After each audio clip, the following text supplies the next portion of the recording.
Maslow's hierarchy of needs.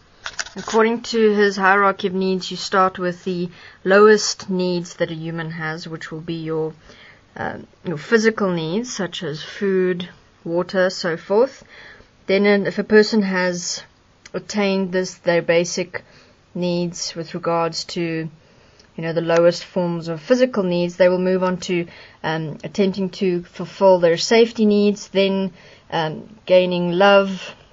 then moving on to attempting to fulfill self-esteem needs, then moving on to self-actualization. So in other words, saying that if a person has been able to get the basic needs in place, such as food, water, safety, they'll then look for love, then look to establish and ascertain self-esteem, and then move on to things like self-actualization, which includes finding out who you are this lifetime, what you are, what you can do for yourself, bettering your life,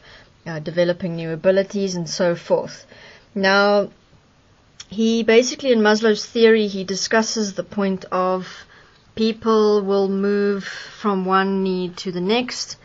and that if something happens in a person's life, they can move backwards along the needs. So say, for example, a person has ascertained all their basic needs, and now they're at self-actualization, where somebody's doing well in their job, they are developing new abilities and so forth, and then something happens, like the job is removed, or the person gets divorced, or the person's partner dies, and now the person goes back to not being able to take care of themselves and their family, and the person actually regress back to a point of having to first sort out the physical needs, the survival needs, such as food, and being able to take care of themselves and their children.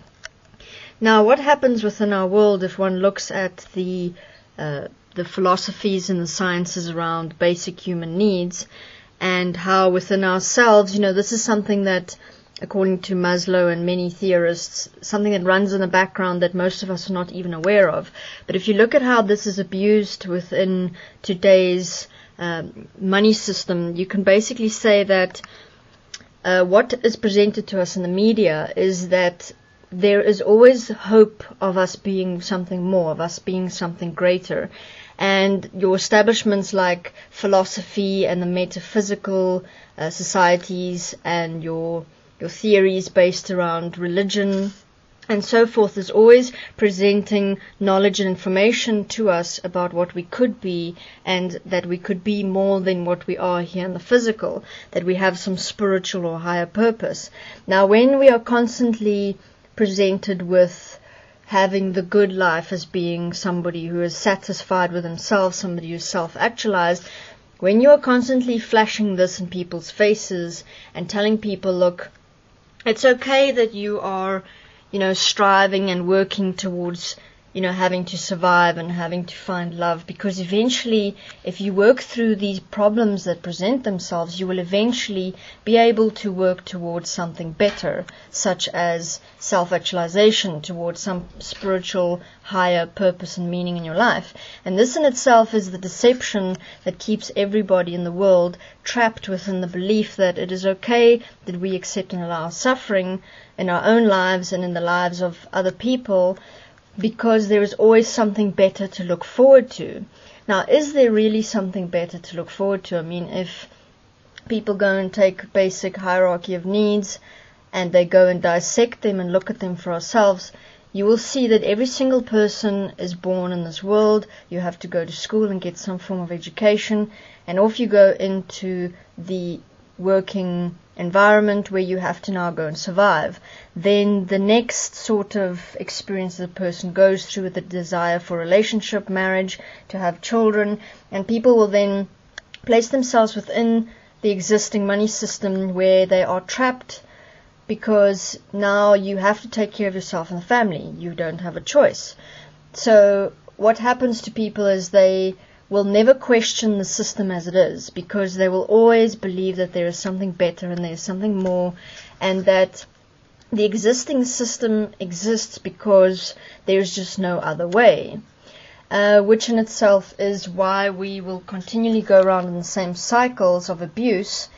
and never get out of it, because does anybody actually experience any kind of self-actualization? I mean, can any person say for sure that they are free from the money system which ties you into having to work? I mean, there are very few